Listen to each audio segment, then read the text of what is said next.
Good morning. Yes, I have the pleasure to actually talk about a topic that's really dear and near to my heart, construction sites in the cities. But some of the excitement doesn't get reflected well in your eyes. Do you guys need a coffee? Do we need a coffee break? No, I'm just kidding, because I don't have any authority over the agenda. This is all in the capable hands of Angelo. So you just have to suffer through. I'll try to make it brief and very visual. There is only one slide with substantial amounts of text that you need to read, and there's going to be a test afterwards, right? Anyhow, construction sites. The really cool thing about this topic is probably not the construction site, but rather that is a result of a collaboration. A collaboration as part of this whole community, which is once again very dear and near to my heart. And it's a lot of companies actually that worked together on this topic. So I guess it's really the collaboration that sets this work apart. So there's the DLR, there's our spin-off company, you know these guys. Then there's Berlin Waterworks, a public utility company for water in Berlin. Then we have another company in Berlin that is responsible for construction site management.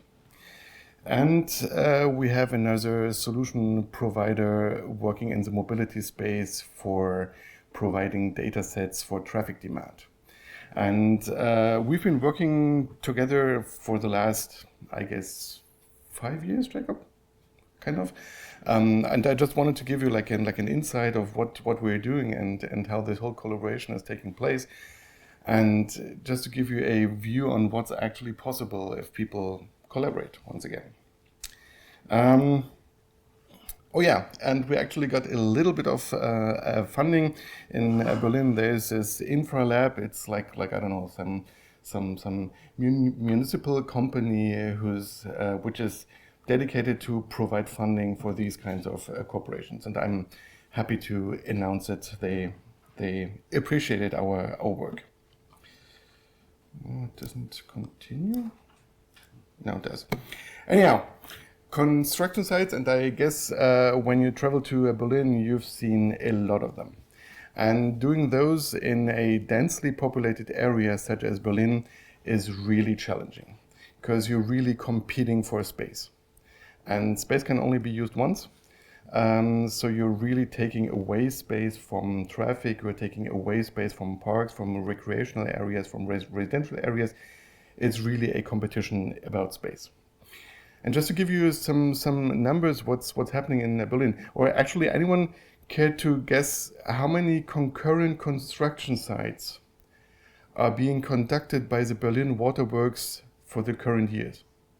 So within the current years, or within 1 year, how many construction sites do just the Berlin Waterworks actually need to manage? Do you care to wager a number? I'm going to start with 10. 1,000, we have 200? 200? 500? 500? All right. The actual number for last year is something about 3,500 construction sites, with a total investment volume of about 800 million euros per year. And these numbers for this year have been increasing. So there's even more sites that they need to manage, and the budget that they need to actually invest in construction sites is also increasing. And this is just Berlin Waterworks. We have the gas company, we have the power company, we have the heat company, Berlin Wärme. We have the public transit, like new tracks for trams. We have the telco providers building fiber optic connections. And we also have private construction projects. So there's actually really a lot that is happening. And all these different construction site projects, they somehow have to be coordinated. And you need a special permit. There's these nice sounding German words. You need to apply for a special permit, a Sondernutzungserlaubnis, and you need a verkehrsrechtliche Anordnung. You can't just start building on your road network, right? And the city is actually having a really hard time to manage all these applications for such a construction site permit. And for every one of these applications, they need to make sure that the construction site is actually feasible. What does feasible mean? Well, if we have a construction site, the whole traffic is going to get rerouted. It's going to use up the residual capacity of the road network. And you need to analyze whether the detours, whether the additional delays that are being incurred by these kinds of detours, whether these are feasible, whether people are actually still able to move. And and this feasibility check to prevent major delays, this is really tricky. And to be honest, I'm not sure how many of you have actually tried to build a personal home, like a house. This is only one tiny part of a construction site project. This is only the traffic related part. Sometimes you have additional constraints by the financing situation. You have other parts of your planning, of the architectural challenges. And so traffic within the construction works is really just a minor part. But with regards to the disturbances for the citizens of your city, this is really a major part. So managing construction site is really tricky, and it involves a lot of stakeholders. A lot of people actually need to work together to do this properly. And if only there was a way for them to share their planning, share their data on construction sites. Oh wait, there actually is. There is a Berlin construction site atlas, a construction site map called Baustellenatlas in German, and it is currently used by municipal companies like power, gas, heat, public transit, and some of the districts of Berlin to actually put in their plans for construction sites. I'm gonna give you a quick view how it looks. This is too early. Oops. Can you guys see? Yeah. Okay, so you basically go to the Baustellenatlas. This is not the real data. I'm not allowed to show real data. I just want to give you a feel for what is happening. So it's kind of like a database with a web front end, with a map that shows you where and when different stakeholders plan construction sites in Berlin. And then you can go some place, and then you can see, I'm not sure what is happening here. There's some construction site by the power company happening, and pardon? Oh, why is it not showing the same image?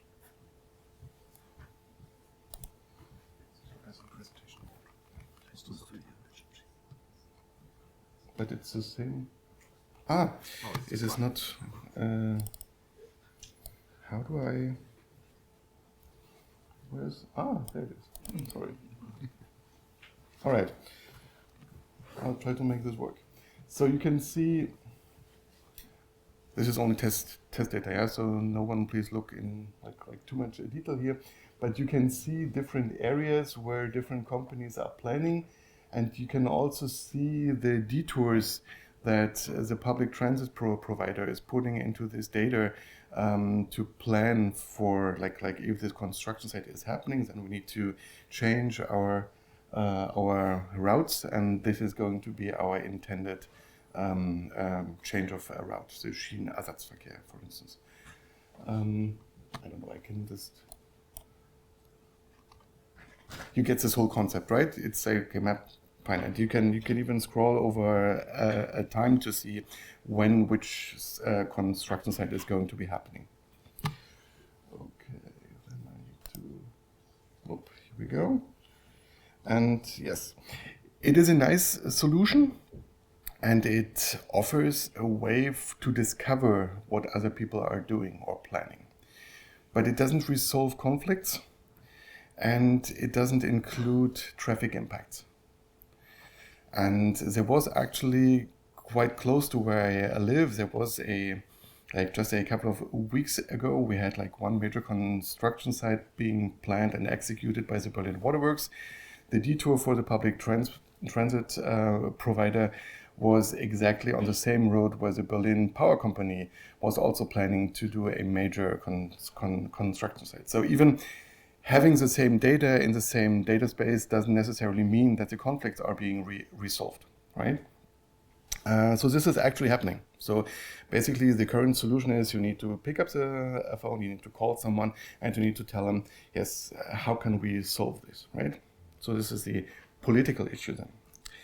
And about 4 or 5 years ago, you recall those masks, right? We started to address this planning aspect. So with the Berlin Waterworks, we built a setup on a multi-touch table with the idea in our head to assemble the different stakeholders, work on such a table, and to really come up in a joint way with a solution to really say, oh, if we do this in that way, then you're gonna be affected in this way. To really bring together the different people and really make sure that a solution is feasible for everyone that is involved. And we also we use this touch table provided by InteractiveScape, and there's a really low power CPU in there, and we tried to install SUMO, and you can see OpenStreetMap there, and Jacob also helped with trying to make sure that we can somehow provide some way of getting a feedback like traffic simulation for a construction site, but it really didn't work well. And the next step was that the Berlin Waterworks actually said, yes, there's this Baustellenatlas, the construction site map, and we need to combine this somehow. It needs to be on this table, because then we have the data for all construction sites, and we have it on our table where we can actually work together to fix all our plannings, right? But how would we then connect SUMO to this whole thing? How would we actually do that? Luckily, we have our spin-off company, and the spin-off company is building a cloud-based SUMO. So SUMO in the cloud, SUMO is a cloud service. So the idea was, if we connected the Baustellenatlas to the cloud SUMO, and we put this whole setup on the touch table, then we would have a setup where we can quickly set up traffic simulations, where we can quickly assess the traffic impact of planned construction sites. And this would hopefully really help with the planning. And this is what we did, but before that, I want to quickly show you what we did with SESAM, because you probably haven't seen that yet. Oh, I need to... So if you go there, if you go to sesam.co4e.com, it's really a web wrapper, that's a difficult word, a web wrapper for SUMO. So you can just start by building a scenario. As you know from the OSM wizard, you can just build it here. It's going to take a few seconds before it's built. Then you can run a simulation. It's going to be quick, hopefully.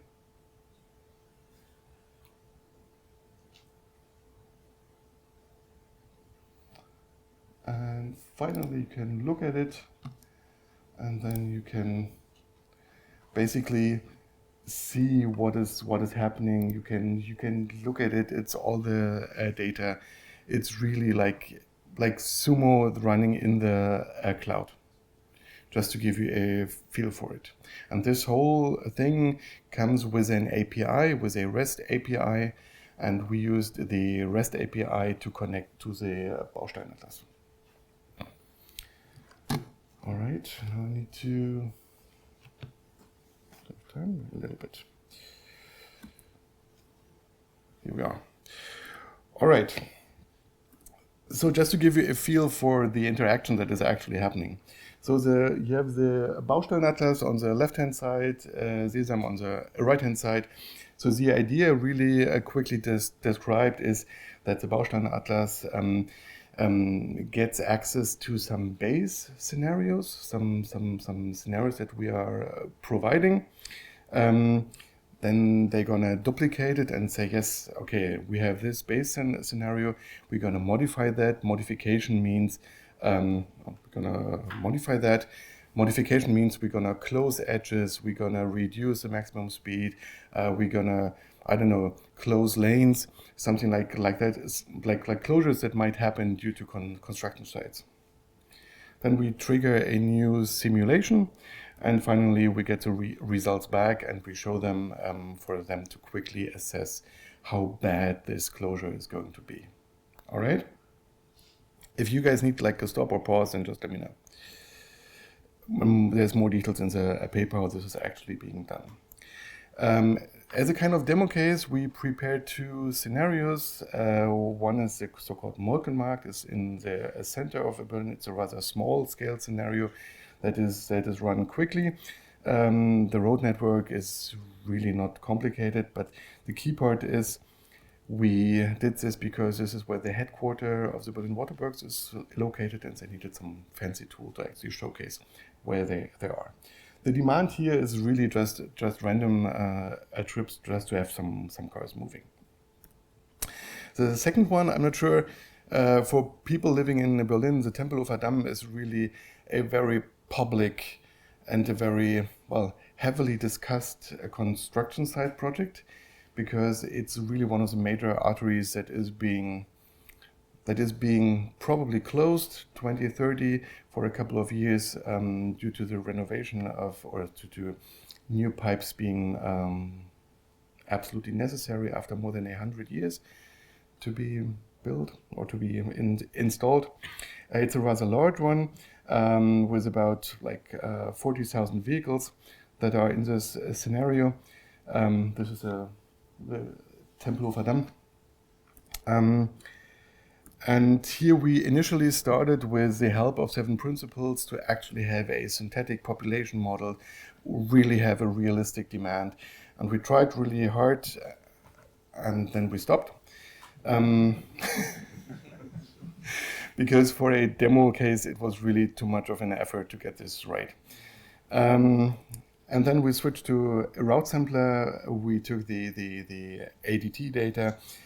So we only have like a stochastic random demand that is calibrated to this data. So fixed routes to meet those counts, with all like all the advantages or all the disadvantages that this kind of method brings.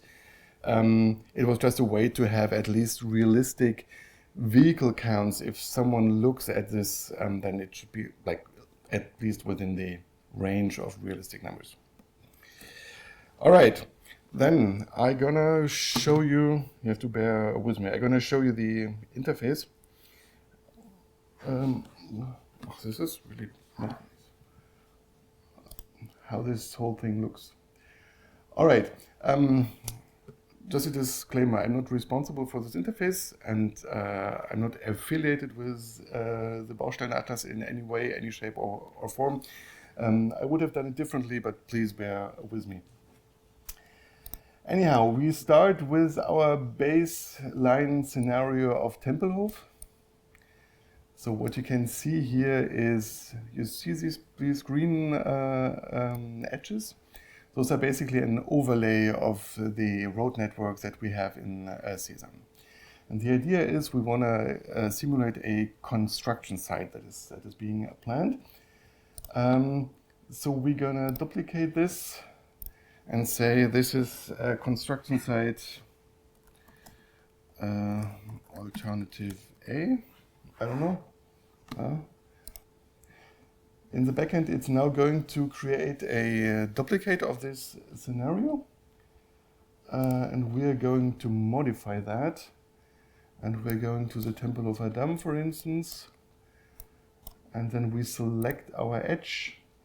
And then we have the option to reduce the amount of lanes. We have the option to reduce the max speed. And we can close it down. I'm gonna reduce the lanes to 1. I'm gonna reduce the maximum speed to 30 kph, and then I hit save. I could also do more stuff. I just want to be like quickly, and now it's modifying the demand. It is starting the simulation. Jacob, you like this, huh? Yeah, it's collaboration at work. And after I guess 60 seconds or 70 seconds, it should return with simulation results for the updated or for the modified scenario. Do we have someone who's able to provide elevator music, like elevator bass? All right. We got this. All right, so we can see here now like the actual numbers, the actual figures for the modified scenario. So I could now click on certain edges, and then I could here, in this really user-friendly interface, I could see all these different figures here, what is actually happening. And the clue part is that you can also compare different scenarios. So we can compare this to our baseline. And then we can see here, for instance, we have fewer vehicles here. So you can basically, like it's too detailed here, but you can see the differences between the baseline scenario and the modified scenario, and you can select different properties that you want to like base your visualized feedback on. So you can do the speed difference, you can use the amount of vehicles and so on and so forth. You can choose these kinds of visualization properties. All right. Yeah. Then we go back to the slide just to give you a feel for it's actually running, it's actually working. Here we are. All right. So last slide, and actually the only slide with substantial amounts of text as I promised, so you almost made it. Okay, so the cool part was actually to see for those people that they're used to have traffic simulations as a special tool that is only being done by transportation planning firms. And finally, people that are doing the construction site planning really early on, they're now able to get like early feedback. And this was really just a major breakthrough to really see what is happening. So this, to give SUMO, to give traffic simulation into the hands of people who are usually not able to conduct these kinds of analysis, that has really been, I guess, a major breakthrough that this is actually possible. However, of course, they always want more. When you close lanes, you want to modify the traffic light plans. You want to modify lane-to-lane connections. You want to make sure that suddenly like 2 lanes are going to be a left-turning lanes and no longer going straight through, something like that. We didn't offer that yet. We are planning to, but these are features that they absolutely want to have to be able to assess properly what their construction site is going, or what the impact of the construction site is going to look like. And they also wanted to understand what is happening. They wanted to understand where vehicles are actually going. They wanted to see, are they going to take this road? Are they going to go through this residential neighborhood? Are they going to stay longer on the highway? And it was really challenging to actually get this understanding from this kind of user interface. How do you provide a more detailed understanding of where the traffic rerouting happens? How do you provide this for users to be easily understandable?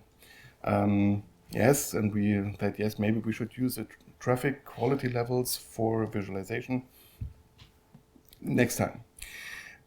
Another part is the rerouting behavior that Jacob we discussed intensively. We started with fixed routes because our scenario was calibrated to meet the ADT, right? Then we built the construction site, we closed the edges. Then we used the DUA router to actually repair the routes that were no longer feasible due to the closure of edges. But this led to the behavior that vehicles took like a really tight detour. They tried to stay on the original route longer or as long as possible. This was not realistic in the eyes of the people there. So we then converted to trips. And we tried to see whether with trips, with the routing happening at the simulation runtime. This helped a little bit that people are going to take a longer detour. But this also like totally screwed up the calibration that we had, right? Obviously. So we are now planning to do it in a more comprehensive way with a new assignment. And we are planning to do more. Let's see if we can get the funding. And of course, we also consider technical improvement. We implemented a warm-up period. Next time, we should also do more like more simulation runs and actually to try to get rid of the stochastic effects. Absolutely. So you guys made it. Thank you so much for listening. The coffee break is almost here.